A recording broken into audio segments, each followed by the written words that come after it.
Alors Alexandre, je suis ravie de te retrouver.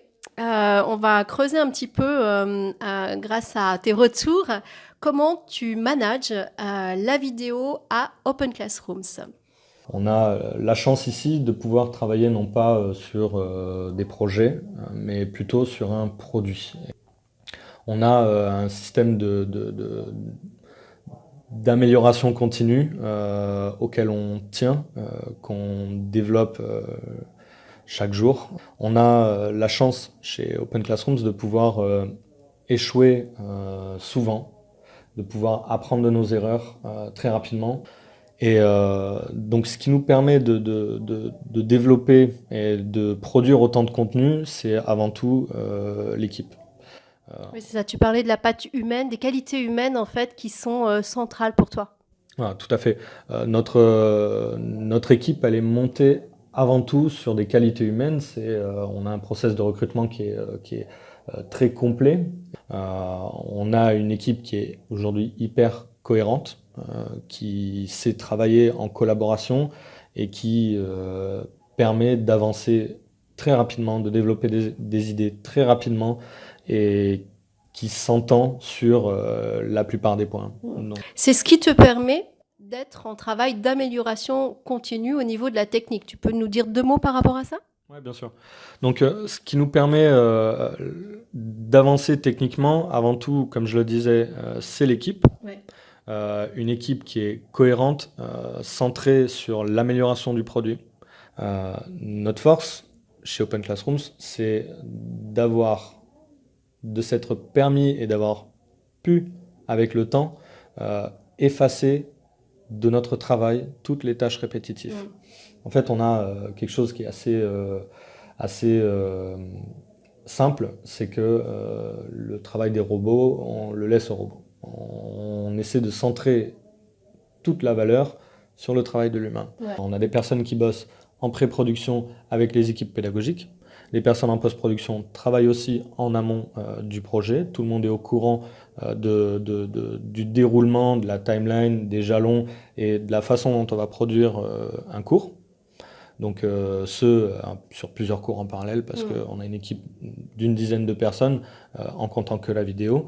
Donc ce serait composé d'une personne en production qui s'occupe aussi de la pré-production, d'une personne en ingénierie pédagogique et de l'auteur et d'une personne en post-production. Donc c'est cette entité-là qui va suivre tous ces projets en parallèle qu'on appelle une squad.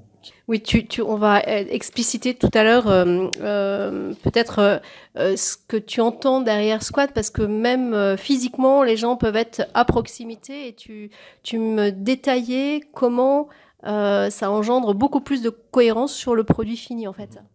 Avoir les 2 personnes à côté, ça permet de livrer un produit qui va être clean et accepté, validé par tous. Très rapidement. D'où le processus d'amélioration continue, entre autres, dont tu parlais.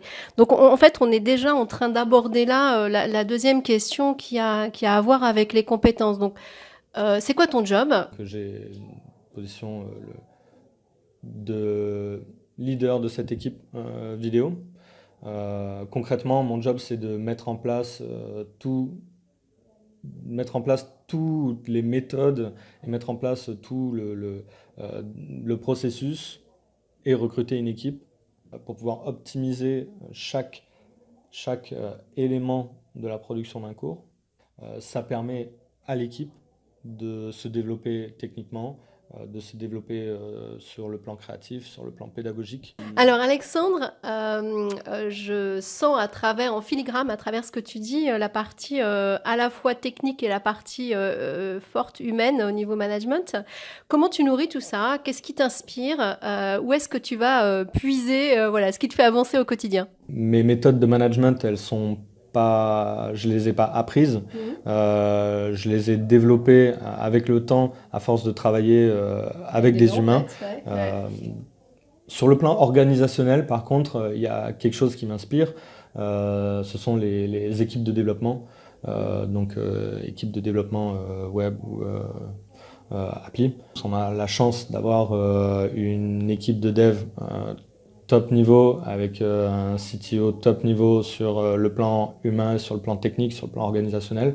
Donc Romain Kuzniak. Par conséquent, c'est un peu mon mentor. On a forcément besoin de réadapter leur technique. C'est quelque chose qui nous inspire sur le plan organisationnel. Donc là, tu m'as donné ta source d'inspiration sur la partie management, sur la partie plus technique en observant les devs. Sur la partie esthétique, sur la partie pédago, qu'est-ce qui te nourrit? Donc ce qui nous nourrit actuellement, esthétiquement, ça sera Masterclass. Sur le plan esthétique, c'est excellent ce qu'ils font. Ouais. On peut pas considérer ça comme un produit similaire parce qu'ils n'enrichissent pas le contenu pédagogiquement, c'est vraiment des masterclass.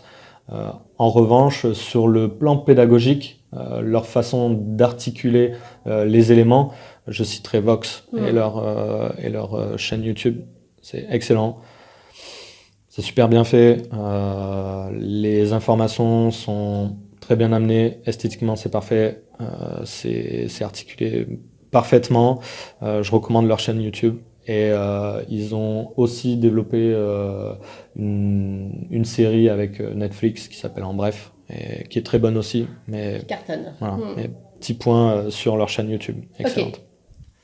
Et alors, ton mot de la fin, qui sera plutôt le mot du début, parce que le mot de la fin, ça convient pas avec ta façon de faire, ce serait quoi pour boucler? Le mot de la fin, qui est pas vraiment le mot de la fin, le mot pour continuer.